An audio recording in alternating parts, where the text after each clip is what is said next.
Lundi 20 février, sur Sud Radio, Michel Thor est revenu sur sa longue carrière de chanteuse. Elle s'est notamment confiée sur le comportement de Claude François, avec lequel elle est déjà partie en tournée. Si Claude François était un immense chanteur adulé, son attitude n'était pas des plus exemplaires.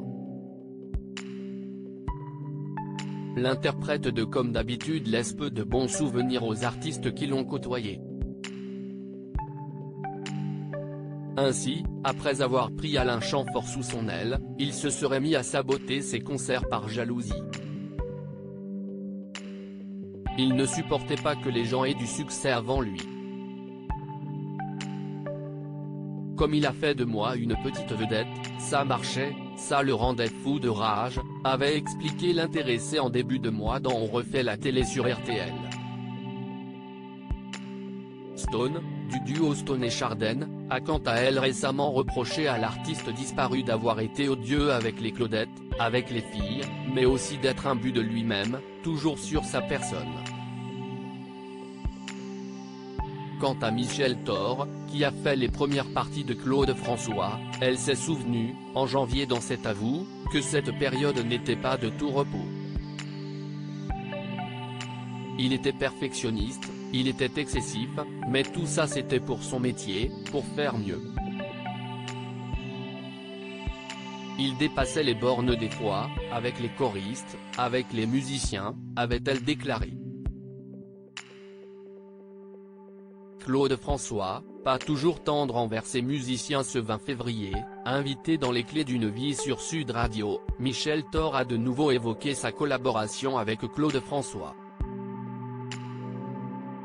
J'ai eu la chance de travailler et de partir en tournée avec lui. J'ai pu le regarder travailler tous les soirs, répéter puis monter sur scène. Je dis que j'ai fait l'école Claude François.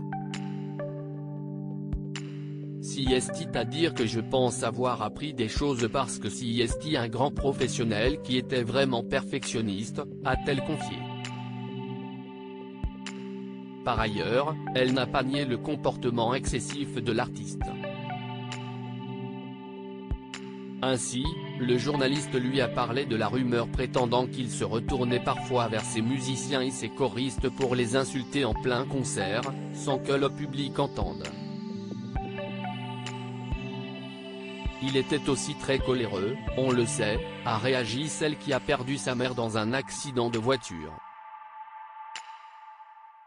C'était incroyable, le spectacle n'était jamais le même parce que, effectivement, il changeait souvent le texte des chansons pour dire une vacherie à un musicien ou à une choriste, a-t-elle poursuivi. Si travailler aux côtés de Claude François a été pour elle une école exceptionnelle, le caractère volcanique du chanteur reste aussi dans sa mémoire.